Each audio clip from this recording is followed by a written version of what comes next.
Telegraph सेवा खंडित करतेवेळी मार्गदर्शक तत्वाचे पालन करावे लागते. त्यामुळे एन्फोर्समेंट एजन्सीजच्या अनिर्बंध टॅपिंगला आळा बसेल. सरकारने त्यासंबंधी योग्य कायदे कानून तयार करावेत. त्यासंबंधी योग्य पद्धती ठरवावी, तसेच काही मूलभूत मार्गदर्शक तत्वे ठरवून नंतरच सेवा खंडित कराव्या, अशा सूचना करण्यात आल्या. त्या पुढीलप्रमाणे: गृहसचिव भारत सरकार यांनी सेवा इंटरसेप्ट करण्यासंबंधीचा आदेश पारित करावा व नंतर राज्याच्या गृहसचिवांनी तो अंमलात आणावा. काही निकट प्रसंगी केंद्रीय गृहमंत्रालयाचे अधिकारी व राज्यातील संयुक्त सचिवांनाच हे अधिकार प्रदान केले जातील. निरीक्षण कमिटीकडे आदेशाची प्रत 1 आठवड्यात पाठवावी.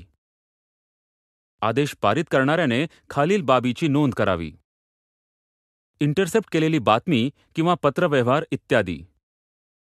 इंटरसेप्ट बातमी किंवा पत्रव्यवहार याचे प्रमाण. अशा बातम्या किंवा पत्रव्यवहार ज्यांना कळविला त्यांची माहिती. बातम्या, माहिती इत्यादीचे प्रसारण किती प्रमाणात केले यासंबंधी विवरण. किती प्रती काढल्या त्याची माहिती. वायर टॅपिंगच्या संदर्भात नमूद केलेल्या कारणासाठी फक्त या इंटरसेप्टेड माहितीचा वापर केला जाऊ शकतो.